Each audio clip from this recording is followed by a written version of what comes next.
Oh, yeah, oh, yeah. They looking for a film that has big time count. What B-movie will be the ultimate champ? You might think they crazy, might think they disease, but they watch all the shot to find the best of the beats. It's Stan, Jim, Jack, and Nick who watch till it's finished. But their love for these movies can be diminished. And maybe the film's plot has no rhyme or reason, but that's part of the jam. Owen Brad of the season. It's the low-budget film that it is most true. They find in the flick that's most boogaloo. Kung Fu, electric boogaloo. Ooh, ooh, electric boogaloo. Kung Fu, electric boogaloo. Ooh, ooh, electric boogaloo. Yak Mala, Yak Mala! Welcome back, my friends, to the Kung Fu Electric Boogaloo. This is Season 10. Do you believe in magic? And in this case, I totally do, because we have Deathstalker II, a Jim Wynorski classic. I am your host, Dan Stanadu. So happy to be wishing, talking to you, and about to talk to my good friends. My good friends are Nick Boxer. Greetings and salutations. And to answer your question, yes, I believe in magic. Excellent, excellent. Who else believes in magic?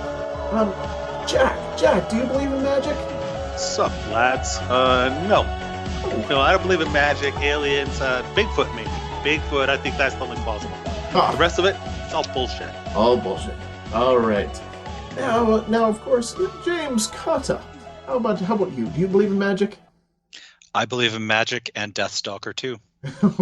Well, he's real, so yeah. But and so's Jim Wynorski, right? I'm not entirely sure, honestly. I don't know how many times Wynorski makes movies under about 6 or 7 different names. There's another one that I suspect is also him. That Wynorski seems like an unlikely name to make up. Maybe that's the real one. It's true. Well, Deathstalker 2. We should get him on and interview him and ask him. That would be great. Because how old is he? Is he he's pretty old now, I think, isn't he? In his 70s, he has no internet presence. I think you probably have to mail him a letter if you want to talk to him. Let's do it. I'm down. Let's get his address and hell, I'll just go visit him. I'm down with that. All right, but Deathstalker 2 is the movie, and Nick Boxer, your job is to describe it. You know what? This one's going to be short. So we meet up with Deathstalker. I'm not really sure if his name is Deathstalker or Deathstalker 2 because he's being played by a different actor than the first film. But it's simple enough. Leather-bound dude. That is what Deathstalker is, and that's what he does. He meets up with a young waif who claims she's a seer, saves her. She gives him some bullshit that they have to go west to defeat a bad guy, and doesn't get very much more specific than that, other than saying, you're going to have to fight some shit. And that's good enough for good old Deathstalker 2. And we're off. And they travel west to fight the bad guy, and they do. Did I miss anything? No, that's pretty much it, except for that, it's fight the bad guy. There's 3 villains. There's the evil sorcerer, an evil sorceress who used to be his lover, and a queen who is a magical duplicate of the waif you mentioned. I think those under no circumstances is any of that really integral to the plot. Plot might be a little bit of a...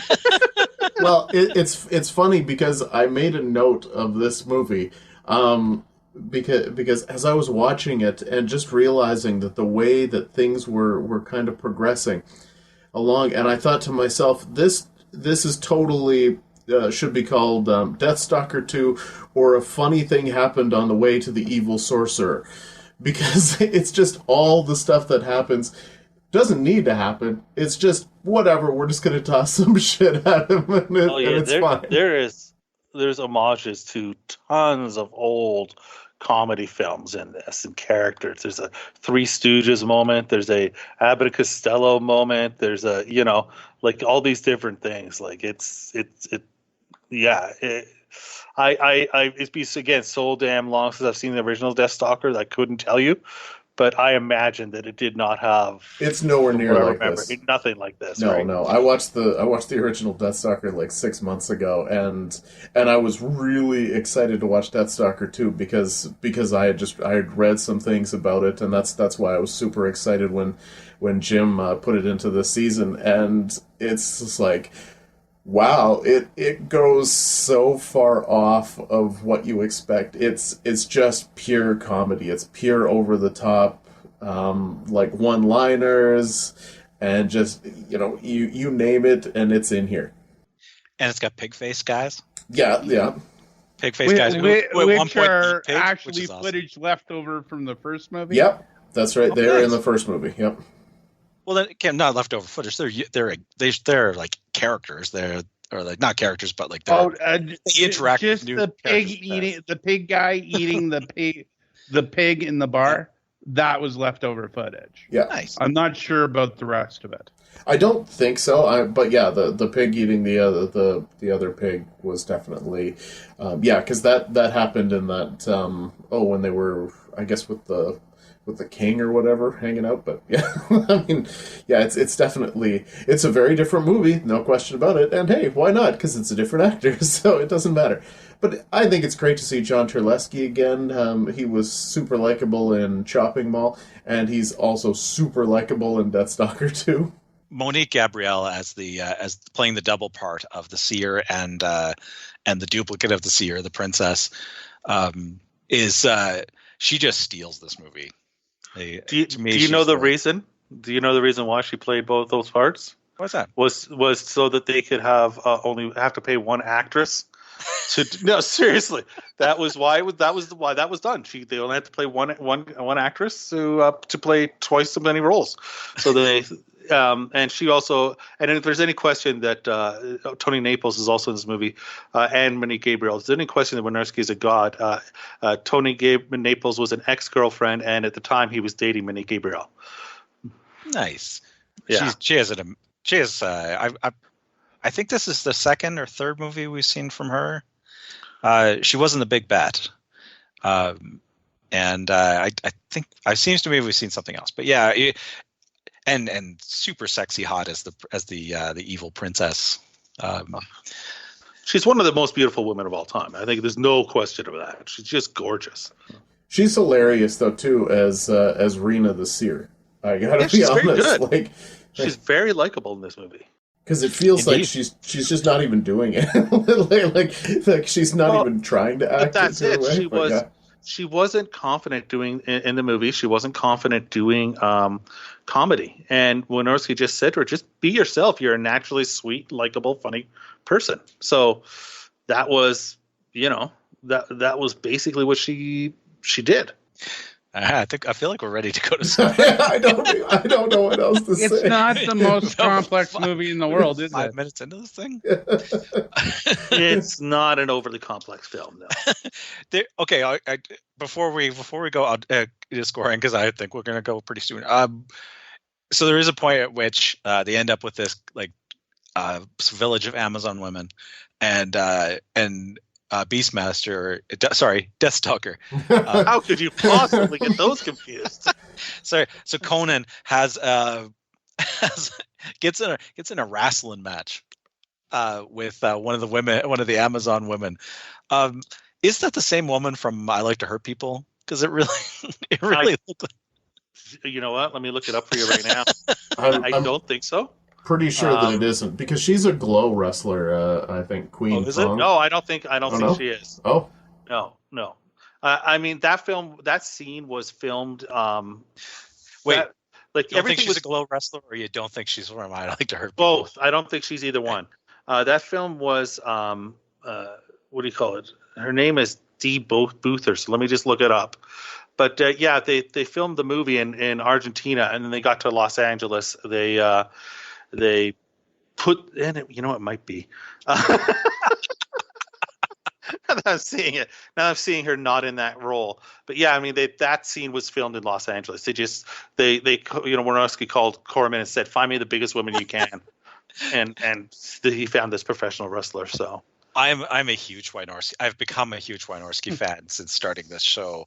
Once we saw Chopping Mall, I just started digging into the body of work, and I think including all of he did sci-fi movies, and he's done tons of softcore porn films, and I think I'm well over 20 movies of his that I've watched this year, and I'm still not that concerned about overlapping too much with the show because he's got over 100 directing credits under, I think, 6 names. So and I just want to break in.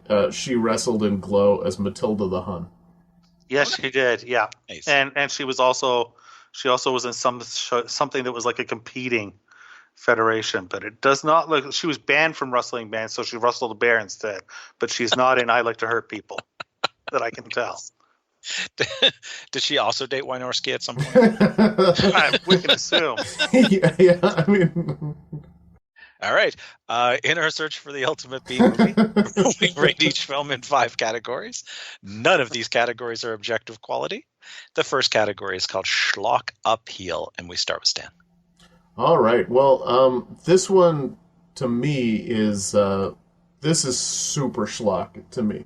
Like I as I'm watching this, I could not help but feel like they just tossed everything in the kitchen sink into this movie. Like the only thing that again, I'm not sure that it has the full brunt like a Ninja 3 The Domination, because it is just primarily sword and sorcery and they don't punch away from that too much, but it just, like, all the things that happen, so schlocky. 9. Yeah, I think you could show this as sort of a definition of a generic schlock. It could be punched up a little bit more to, get up to the Ninja 3, the Domination schlock. So yeah, 8, good example, but not great schlock. I pretty much agree with that. For me, the standard bearer for schlock is a Frankenstein Island of what we've done. So followed by what was it, Prey, or what was that one where the guy's running around? Deadly Prey. Yeah, like those are schlock. Those are schlockier to me than this, because this to me is see, to me this is a strange film, because it's definitely Boogaloo. Don't get me wrong. But it's also, I think it's a really good film. They took what they had and they made a good movie out of it with their limited resources. It's a really fun film. So it's Boogaloo, but it's not Boogaloo in the same way. It's not too good to be Boogaloo, like Trick Baby, which overcomes its Boogaloo-ness by being so good. But it's also not so bad it's good. It's just good because it's what they're trying to do. So I see the right movie. I think this is a really fun movie. I think they completely succeeded in what they were trying to do. I give it an 8 because it's so much fun, but not as schlocky as the standard bearers. I think it sets the tone so early with it's like 2 minutes in that one of the villains says, "I'll have my revenge," and Deathstalker II, and then it goes to the credits. That was awesome. I thought she said. And this was going to be one of my Boogaloo what the fuck moments. I thought she said, "I'll get my revenge in Deathstalker 2." No, it was and Deathstalker 2. Yeah. Oh, okay. It's great. It's great stuff. I'm so glad that was cleared up for me. 9 for me. I think this is. I think it has so much fun with what it is. Everyone buys into the comedy adventure thing and just runs with it. All right, more heart than budget, and the IMDb lists this as a $400,000 budget. $400,000 budget. I mean, that's crazy cheap when you talk about these kind of. I mean, when you talk about Beastmaster 2 having a $6 million budget, now you're coming down here to 400,000, and it feels, other than the fact that they don't go to L.A., like like it could be very similar. Honestly, I just think everybody's having such an awesome time making this movie that I don't think it mattered what the script was. I don't think anything mattered. It's a ton of fun. I'm going to give it a 9. Yeah, when you have a budget this low and you get, something that's watchable, it's really hard not to score great in this category. So yeah, I'm going to give it an 8. Yeah, I mean, $400,000. This is, I think, the third or fourth movie in Argentina that was Sword of Sorcery that Corman had done. So you have leftover sets, leftover costumes. They didn't have to create anything. They didn't have to spend money. They didn't have to make it. There's no special effects. We talk about magic in this movie. There's no magic. There's no special effects showing up for magic. It's make the lights flash on and off quickly and make somebody drink a potion. That's the magic. There's no magic to see. Like they used the heads, the pig people from other movies. Like they spent no money, and yet they made something really fun that I really enjoyed watching. They so put I give it a 10. money where it belonged, in boobs. Yes, yeah. I give it a 10. I think they totally overcame the budget to make a great, fun romp. Well, Wynorski learned at the foot of the master. I mean, he was Corman, one of Corman's go-tos for many years, and he took every lesson. So it's a 10 for me as well. That's why I love Wynorski films, is that he isn't pretentious about what he does, but he's not embarrassed by it either, aside from the fake names. That's just branding. So he just goes for it, though. So 10 for me. What the fuck moments? There's so many just funny moments that it's hard to notice them all, but like, they're right off the bat, there's this bar fight which is fantastic, and there's dancing topless girls, but there's things flying around, like where he just holds the camera for a moment and just throws things at the wall.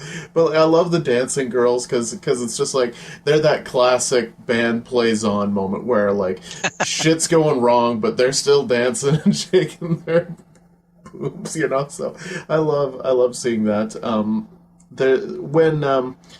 When Rena the Seer tells Deathstalker's destiny.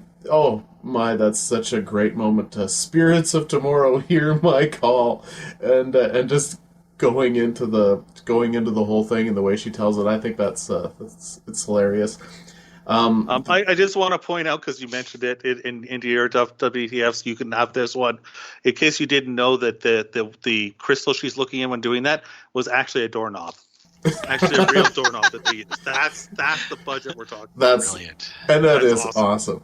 One of my absolute favorite moments was somebody had to call Jarek the Sorcerer, so they used like a scrying pool, and to do that they tossed coins into the scrying pool. That whole scrying pool scene is just amazing. Oh, it is. So when Princess Evie is there, and there's a dwarf playing a musical instrument, a stringed instrument, and he's playing the movie's theme on that instrument, which I think fantastic stuff. And then one of the other things, there's a sign, like, so in MASH, of course, you have the signpost that points to all the different directions. Well, there's one of those signposts here. One of those locations was "No Can Do," which I thought was really, really awesome.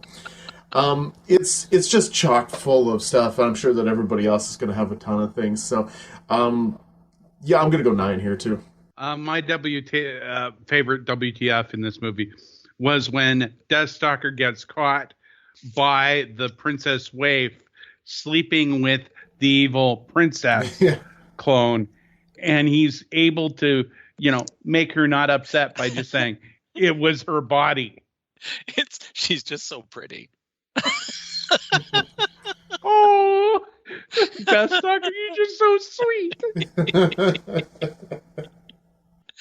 Oh, awesome.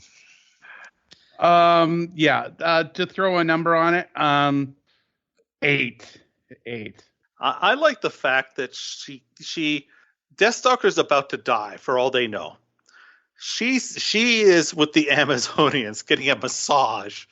She keeps complaining that she should really go and save him, but then decides to get the massage instead because, hell, it feels so good. Well, but it didn't feel good at the start. No, it didn't feel good. She had a lot of kinks to work out. And then luckily, because she knows how to sneak into the castle, she shows up just at the moment that Deathstalker is about to be eaten by because that's what the evil princess thinks. She has to eat men or souls or something like that and devour them in order to stay young and beautiful.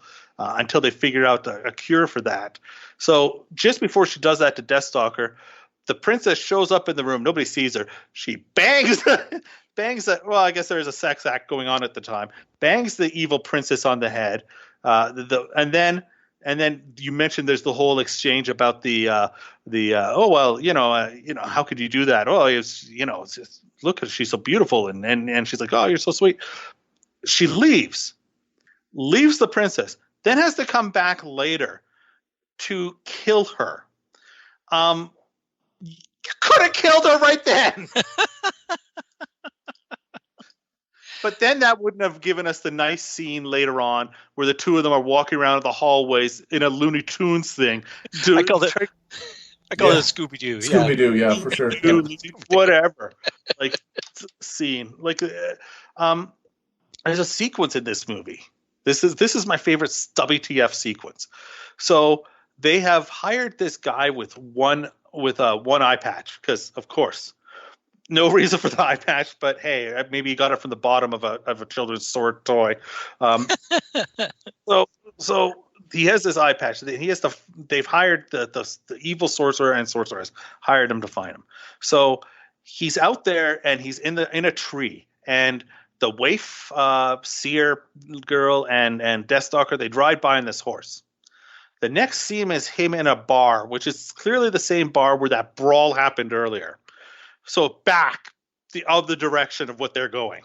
There, the evil sorcerer shows up. He introduces her to all his henchmen that he's gotten.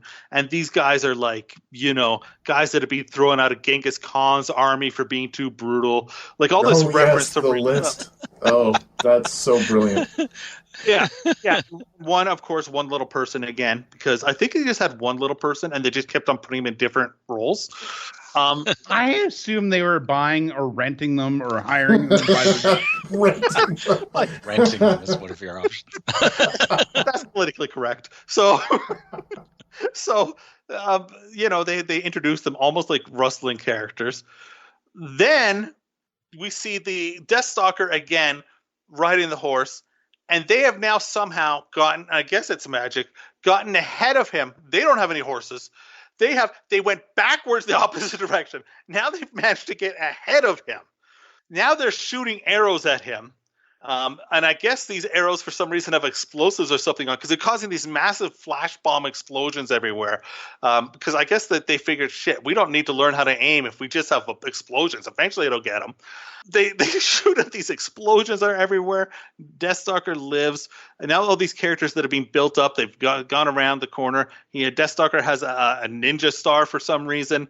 And he stealthily goes and attacks them. It takes him like 30 seconds to take these 5 people who've been built up as being so dangerous out. This whole sequence is a WTF masterpiece. I give it an 8. I love those freaking guys. I think just the way they lean into the comedy in this is really amazing. There's so many one-liners. There's so much out of place humor. There's a bit where at the very beginning when he first meets Rena, the seer, she's getting pushed around in a bar, and when he breaks up the fight, he says, "Ordinarily, I don't mind seeing a woman get a good beating." Yeah, that was yeah. But this one seems a little unfair. I'm like, dude, When she deserves it, yeah. It's a sword and sorcery movie that features at least 2 hard-on jokes and at least 3 spit takes. Oh, he was spit taking all over the place. Just so amazing. And also they build up this whole thing that they can't, that the bad guys can't kill Rena because the princess is a duplicate. And if you kill the original, then the duplicate dies. And then halfway through, about 2/3 of the way through the film, they solve that, even though it's never been important up till then. Meaning that it's not important after that either.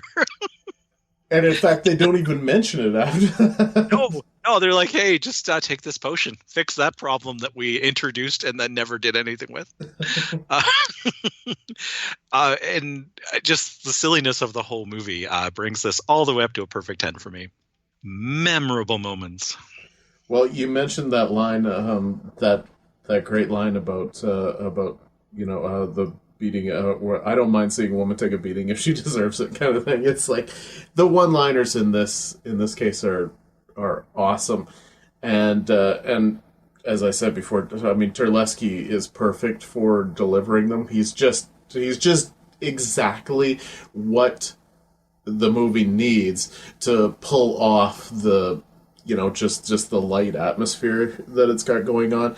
And this is, I think when I think about Jim Wynorski, this is kind of prototype Jim Wynorski, just smart-ass lines, poking fun at everything, just having a good time, and like you say, not being overly pretentious. So I think I'm going to remember a lot of this. I don't remember a lot of Deathstalker 1. I remember elements, even though I just saw it like 6 months ago. This one, I think, is much more memorable in that regard. I'm going to go with an 8. There's a lot of fun happening in this movie. Memorable, though, I think I'm going to have a tough time hanging on to it. A lot of it's just too similar to like other things that starred like Kevin Sorbo or something like that. It's tongue-in-cheek, but is it memorable? I don't think so. This is where the movie falls down for me in a lot of ways. I'm only going to give it a 3. Wow. And I'm giving it an 8. Because I think it's very memorable. Look, it has one of my favorite lines we've done yet that I don't think I'll ever forget. Where the waif, princesses and Deathstalker are going through the castles, and there's a guy who's tied up dead with a ball in his mouth, chained up against the wall, and it looks like some BDSM thing, and Deathstalker says, "Friend of yours?" And she says, "It looks like he died with a gag in his mouth." And Deathstalker says, "Well, if he did, he never got a chance to tell it." It's one of the best lines in the history of movies like this. It's so good, so funny. The end sequence is outtakes. The outtakes are hilarious. There's a great one with Monique Gabriel, a couple great ones where she's walking down the stairs and she's like, I hate these freaking heels, and another point where people are laughing when she's trying to be sexual and nude and all that stuff. That's all good, but the best one is, for some reason, during a fight scene between the Amazonians that they have and the sorcerer's henchmen, one guy just turns and looks at the camera and goes, "Huh?" like he's surprised that it's there. But the highlight of all of it is that scene with the Queen Kong. Like, it's like I say, there's almost everything about it, and the way it's done is shot almost exactly in the way that there was the same scene with Abbott and Costello, where Abbott had to fight as a boxer, Costello. No, Abbott had to fight as a boxer. Costello was at the corner. Yeah, and it's such a perfect tribute to that. So I think that was really funny stuff. And on purpose funny. So I give it an 8. I think it's a very strong, memorable moments movie. I think that the dialogue is just so snappy in this movie. As Monique Gabrielle, I want to see every movie that she's in. I want to watch every Jim Wynorski film. The snappy dialogue of like, this is the village idiot and the 2 runners up. Yeah. Like there's some great lines like that. 8 for me as well. Final category is called Crazy Concept. Well, one thing that I'll say, just to go back to the last category really quickly, and is the idea of, because I did watch this before I watched Beastmaster 2, and I think you can really see elements of the Jim Wynorski in Beastmaster 2 after you've seen Deathstalker 2, because just the way he puts on lines and shows that stuff up really comes through. But it's easy to see after seeing Deathstalker 2. I totally agree. As far as going into Crazy Concept, yeah, he wanted to make Conan, and this is his Conan. It's a sequel. It's Conan. I love the fact that it's chock full of jokes, but I don't think that makes it a Crazy Concept in and of itself. So I'm only going to be able to go with a 4. Yeah, I think this is a crazy concept in the idea that it's sort of the encapsulation of cinematic leftovers, just sort of taking whatever you have on hand that you don't have to pay for and throwing it into a movie. It's novel. It isn't particularly crazy. I'm only giving it a 5. Yeah, I kind of hate this category because here's a movie I love so much and had so much fun with, and yet it can't score high on this. But it's also this category that keeps this podcast honest. Because if you can nail this while nailing the others, then you got a classic. And that's where, yeah, it definitely, I mean, sure, you'd say to yourself, basically, if I was to encapsulate the plot of this, I would say the Deathstalker helps return a princess to the throne that is currently occupied by a sorcerer and a magical duplicate of her. And when you say that, it's like on the outside, if you're not into sword and sorcery, you think that sounds crazy. But within the world of sword and sorcery, that's like a total generic plot. Like that's just, So I just can't give it much, and I hate to do it, but it's a 2. Oofta. Well, I'm gonna be more generous and go with a 6. And are you going to justify it in any way? Are you going to tell us why? You don't have to. It's your score. You felt I went too low and you're trying to make up for it. Just say the truth. Yeah, but Wynorski rules. Wynorski rules. And Wynorski's awesome. I think that it's this much of a comedy, I think. All right, so that brings us to the end of the voting, and Nick, we will be checking in to see if you remember this movie because he went so low on memorable.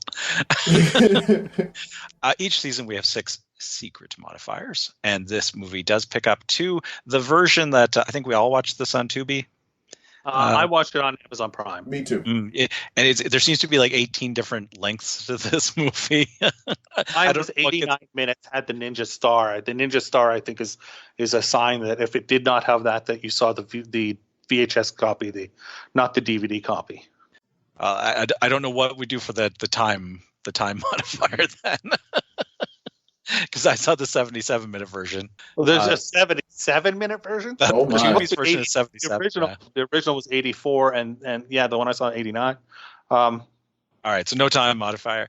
It's one of the modifiers, then it does have magical creatures in it. That brings it to a... There's also no magic to speak of. Come on. It should get a negative for that. Wait a minute. No magical creatures, you're not honestly saying just because somebody fucked a pig. And come on, that's a magical creature. Is that? I think that's pushing it, and I definitely think not saying a negative because it doesn't really show any magic. It has a scrying pool. A scrying pool is as magic a thing as a cat. I thought the scrying pool was pretty magic. Yep. I mean, yes, the plot revolves around a magical duplicate that we don't see created, but the sorcerer does have light. There is lightning. Effects. There's not. There's flash bombs, and for some reason there's lightning that we don't know why. People are throwing rocks or something, and all of a sudden there's lightning and flash bombs. See, it's magic. This is not magic. This is not special effects that they had to really create. There's no true. That's just, and that's not, those aren't magicians doing that. That's just that's just Amazonians and some guys fighting. Like, it's no sense. Just because something doesn't make sense doesn't make it magic. I am arguing that they should get a -1 for not properly showcasing magic. Sounds fine. All right. Of course, it's up to you, Jim. It's your decision. Finally. I don't know. I've got Stockholm syndrome now.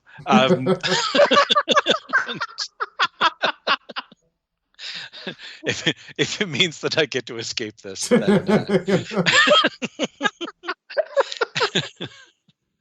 all right. That brings us to a ridiculously respectable 75 out of 100, which puts it just a hair out of the top 10.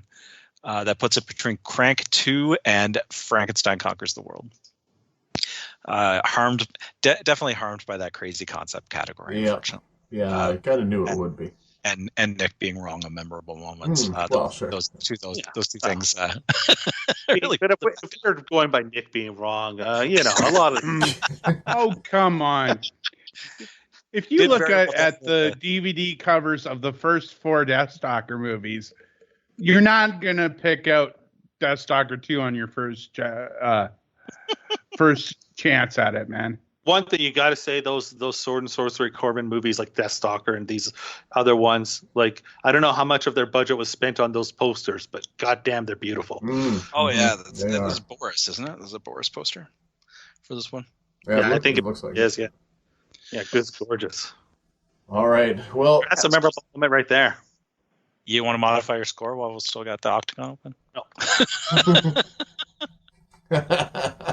I give it an 8, dude. It's a good score.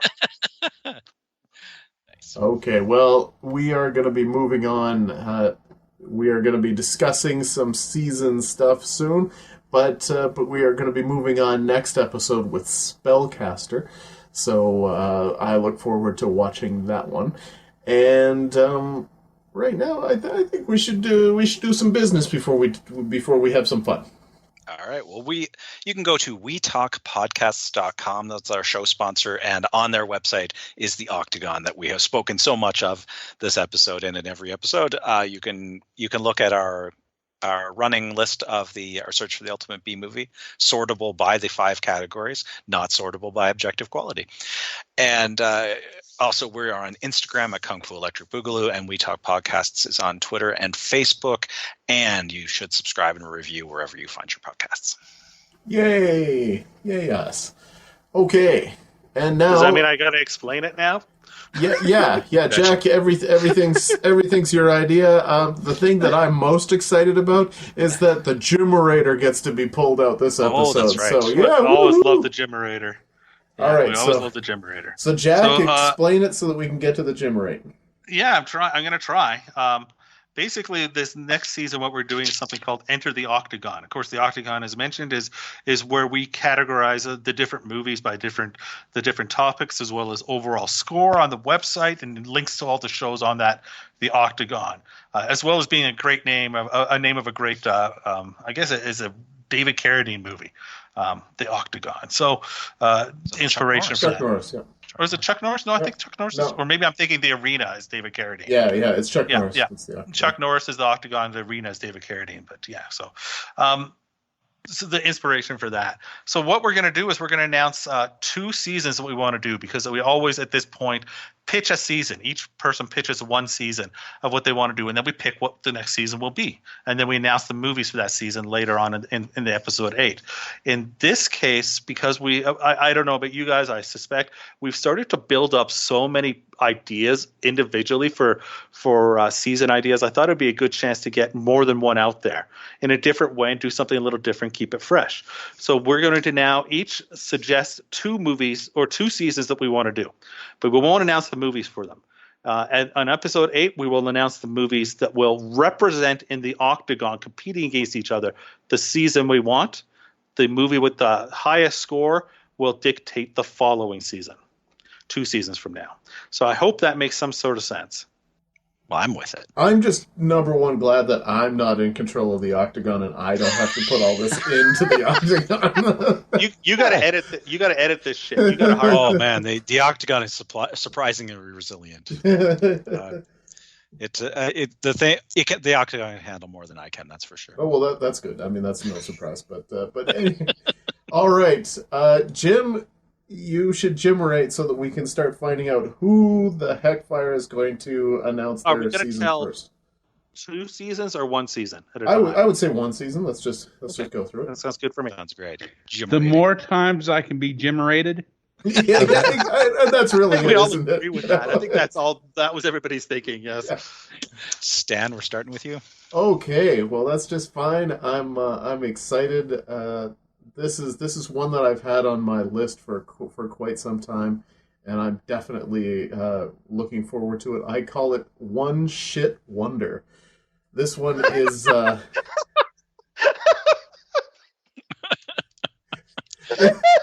You win. This one is the singular piece of crap movie made by a director who has never managed to successfully do another one or anything viable after that. I think we can also make it an actor who appears in one movie, but just that one shining moment of Boogaloo that never gets repeated. Awesome. Nice. All right. Great title. Jim-rate. It is Jack. Okay. I'm going to do Budget Boogaloo. The idea behind Budget Boogaloo is that the movies, we cannot pick a movie with a budget of higher than $1 million. If it goes higher than $1 million, it's out, and that is by inflation. So in other words, you can't pick a movie from 1985 that is $1 million. It has to be the value of $1 million in 2019. Wow, there's math in that. I hope that doesn't win. I look forward to whatever movie. I will send you guys a link to an online calculator that will do that for you. It still seems like a lot.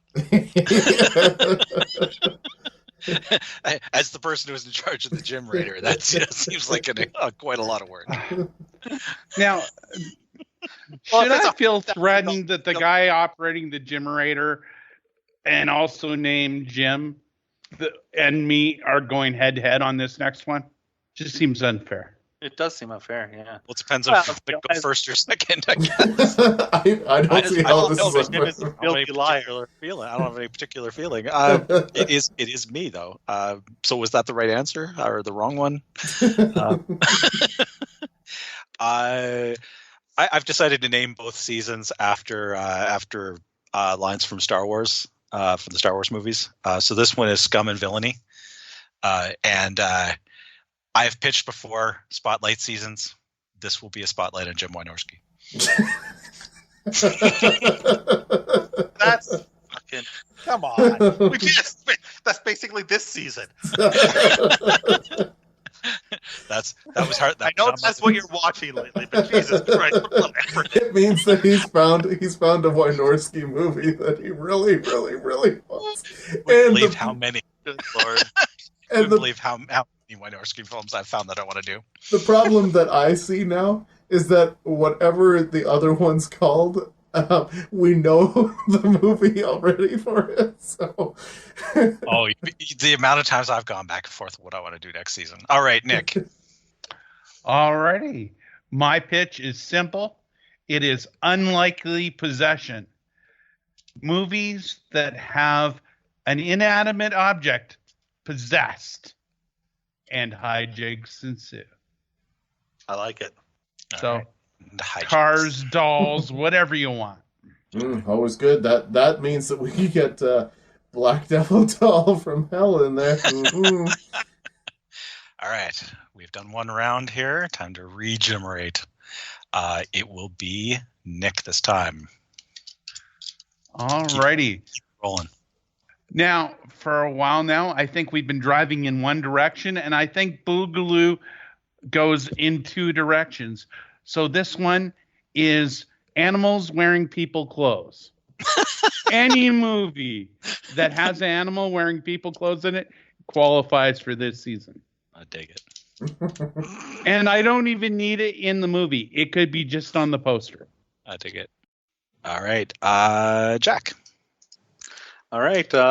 This is one whereas I came up with the Budget Boogaloo very very recently, a couple days ago. This one I've had for a while. I call this "Don't Go in the Woods, Don't Go in the Water," where you would have to pick one movie that would be, because I think the woods and the water are two of the places where you find the most boogaloo. So you'd have to either pick a movie you would pick one movie from that has creatures or takes place in the woods, and one movie that has creatures and takes place in the water for that season. I will try and find a movie to represent these two that takes place in both somehow. Very good, very good. All right. And Jim, we are having some tough times finding. It is me. So, keeping my theme of using a quote from one of the Star Wars movies, I call this season "I Hate Sand. It Gets Everywhere."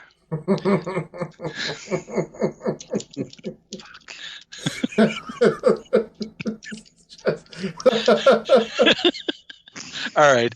And that leaves Stan to close this up. I can't even go because I'm busy laughing. Oh, shit. Yeah, I know. Well, you knew we had to get to it eventually, right? If he just let's just get the sand out of the way, yeah. and then we can move on to just the Wynorski movies coming from him for the next year. Do not be that convinced that there isn't a Jim Wynorski film that takes place in the desert. I'm sure there is. Well, I could immediately think of like 3 movies I do. So without me. At this rate, though, we are absolutely assuming that it's either The Sand or a Jim Wynorski movie. So, it's... I think that's fair. We know our friend James pretty well. I tried to mislead you, but man, that seems fair. Yeah. All right. My other season pitch is called "Keep It in the Family." This is movies that star less famous family members in where they moved on to, they never hit the success of their more famous brethren and wound up being in Boogaloo movies. Wonderful. Thank God you expand that pitch because I thought you were watching PornTube. I'm sure we can combine those two things if we want. Yeah, nice. Oh, by the way, when I said don't go in the woods, the jungle counts as woods. I just want that out there. Fair enough. In my world. If you want to combine one of our seasons and PornTube, may I suggest Jim Wynorski? So true. I'm going to go watch the Bear Wench Project. What the hell? Oh, that's a great one. Don't keep watching. My heart is there. All right. Well, I already have my movies ready, so let's hurry up and watch the next ones because I'm good to go. Anyone actually not have do you pick your season and not the movie? That would be I haven't picked the movies yet. I haven't even thought about it. Oh wow! I knew what we were doing, so that's why I knew that we were only doing. I really started from movies and then reverse engineered. Totally, that's exactly the way I did it. Yeah. All right. Okay. Well, next episode is Spellcaster. We still got 4 episodes to get through before we can blow our own minds with these awesome movies that we're going to talk about. So I look forward to that. Yeah, we've already done the business. Does anybody have anything else to add, or can we just go out? Get the hell out of here. All right. So for Jim and for Jack and for Nick, I am your host, 8th Dan Stanadu, and thanks for listening to the Kung Fu Electric Boogaloo. He came back for the adventure. He came back for the romance. But most of all, he came back for the money. You mean you would have helped me without the money? I didn't say that. Deathstalker II, Duel of the Titans. Where's Deathstalker? Somebody looking for me. Stalker! You came back! By popular demand. He has returned to fight for a fallen princess. It's a matter of life and death. You gotta help me. So begins a long and perilous journey. Many dangers. Witches, dragons. Let's cut down on the tourist trade. He will be pursued by bounty hunters and assassins. You gotta get up pretty early in the morning to catch the Prince of Thieves. He will do battle with mercenaries, Amazons, an evil sorcerer, and a wanton princess. I could just eat you alive. Bones and everything. At the cutting edge of danger. At the brink of civilization. Hey! He will meet the challenge. And at the warlord's fall, thief will become king.